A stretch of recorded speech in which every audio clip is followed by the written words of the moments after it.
Let's go Dolphins! Something is brewing in Miami, and it's not just the heat. There's movement happening inside the Dolphins facility that could flip the script on this entire season. Major names are returning to practice, surprising depth chart shifts are unfolding, and one unexpected rookie is shaking up the secondary like nobody predicted. But behind the optimism, there's tension, big questions, unfinished business, and a sense that some of the decisions being made right now could either push this team to the Super Bowl or completely blow up in our faces. Greer still hasn't been fired, something that should have happened long ago. Yet here we are, trusting him to navigate the most crucial roster decisions of the year. Can Mike McDaniel rise above that? Can this team stay healthy and cohesive long enough to finally meet the moment? I've got the inside scoop on all of it. But before we move forward, hit that like button if you're a real Miami Dolphins fan, especially if you've been bleeding aqua and orange for more than 2 decades. Drop a comment that says, "Go Dolphins! My heart bleeds aqua and orange." Now let's get into it, because what's happening with Darren Waller, Matthew Judon, and a certain rookie cornerback is something every fan needs to know. Now, here's what's going on. Darren Waller is officially back. After a long and frustrating stint on the PUP list, the veteran tight end, who was acquired in a trade with the Giants just a month ago, has finally been activated and returned to the practice field. If he hadn't come off the PUP list when he did, he would have been forced to miss at least the first 4 games of the season. Thankfully, that's not going to be the case. Waller showed up for Wednesday's practice, right before the final public practice and the only joint session with the Jaguars. But here's where things get weird. Waller showed up, participated in stretching, and then left the field, only to return later. He didn't participate in team drills, but he was out there watching, taking mental reps. This raises questions. Is he fully healthy? Is the team being overly cautious? Or is there more going on than we're being told? We need to see Waller integrated into this offense, and fast. Chemistry with Tua doesn't form overnight, and considering he didn't play at all last season due to retirement and now missed even more time on the PUP list, expectations have to be managed. Still, seeing him on the field at all is a relief. And speaking of impactful returns, all eyes were on Matthew Judon. This is a man who just signed and already suited up, put the pads on, and went full tilt in 11-on-11 drills. No ramp-up period, no easing in. Just Judon doing what he does, wrecking offensive plays. Reports say he would have had back-to-back sacks, including a strip sack on Zach Wilson. That kind of energy is what this team needs, especially since last year in Atlanta, Judon had his worst season in nearly half a decade. But now, being part of a deep edge rotation behind Chop Robinson, Jalen Phillips, and Bradley Chubb, that's a perfect role for a guy at this stage in his career. Unlike certain players who come to Miami late in their careers just to cash checks and enjoy the weather, Jordan Poyer, I'm looking at you. Judon is here to work. He said it himself. He's not in South Florida to relax. That kind of mindset, paired with his resume, could make him a game changer for this defense. If he's truly bought in, Miami may have pulled off one of the sneakiest steals of the offseason. But not everything is sunshine in Miami. Injuries continue to shape the roster battles, and some names are on the verge of falling off the 53-man cliff. Mohamed Kamara, for instance, is barely hanging on. He cleared concussion protocol and returned to practice, but after the Judon signing and strong camps from Grayson Murphy, Quentin Bell,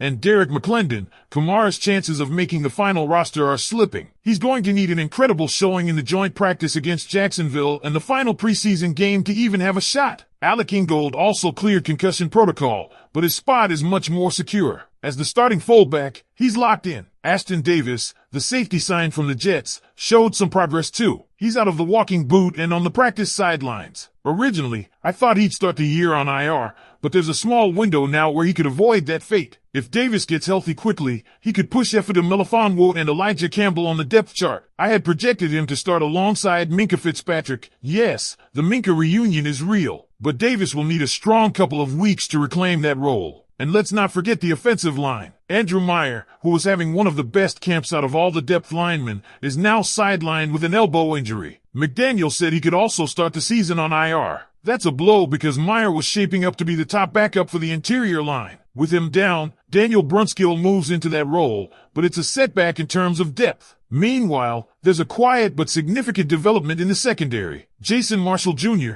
the 5th-round rookie, is rising fast. I'll admit it, I was skeptical of that draft pick. I had my eye on other corners, like Dorian Strong out of Virginia Tech, but Marshall is proving me wrong. He's moved into the nickel/slot role, and it might be permanent. At Florida, he played mostly on the outside, But now, with Kader Cole potentially dealing with a serious injury, Marshall's versatility is being tested, and he's delivering. He made a huge play in practice, breaking up a red zone pass intended for Jalen Waddle. That's no small feat. Coaches are taking notice. Anthony Weaver and Minkah Fitzpatrick both praised his performance. If Marshall continues to shine in the final practices and preseason game, we might be looking at him as the CB3 or CB4 come week 1. That would be massive for a secondary that, quite frankly, might be the worst in the NFL right now. But don't sleep on Jack Jones either. He started strong in camp, had a terrible showing against Amon-Ra St. Brown in joint practices with Detroit, but he's owning it. Said he got cooked, admitted it helped him grow. That kind of accountability is rare. He's adjusting to Miami's press-heavy scheme,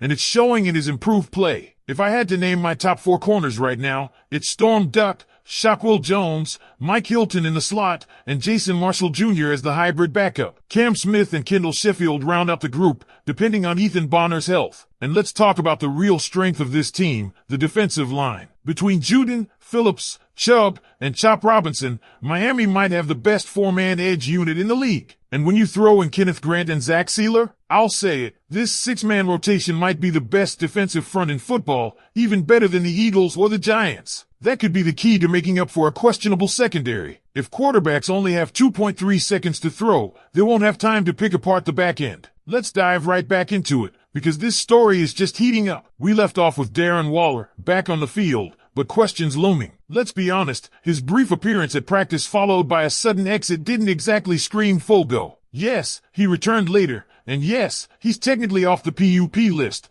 but if Waller isn't able to fully integrate into this offense during joint practices and the final preseason game, then what kind of impact can he realistically have in week 1? We're not just talking about any player here. Waller was brought in to be a difference maker, to give Tua a reliable target in the middle of the field and force defenses to respect the seam. But how much can a tight end contribute without reps, rhythm, or timing with the quarterback? And here's the deeper concern. Waller hasn't played football since 2022. That's a long layoff. He stayed retired through 2023, and only now is trying to catch up on an offense that demands precision and timing. This isn't a ground and pound team where you can hide a rusty tight end in blocking packages. This is a fast, explosive, timing-based attack. If he's not in sync with Tua by the time the Chargers come to town, Miami could be rolling out a big-name player with very little substance. That's dangerous, especially with a fan base this hungry for real progress. But Waller isn't the only wild card here. Let's go back to Jason Marshall Jr. His development might be the biggest surprise of camp. I'm not going to walk back my criticism of the pick. At the time, it felt like a reach. But now, the kid is flashing. The shift to the nickel, the praise from coaches and vets, the consistent reps with the first-team defense, these aren't flukes. This is a player trending upward. If he continues to perform like he did against Jalen Waddle,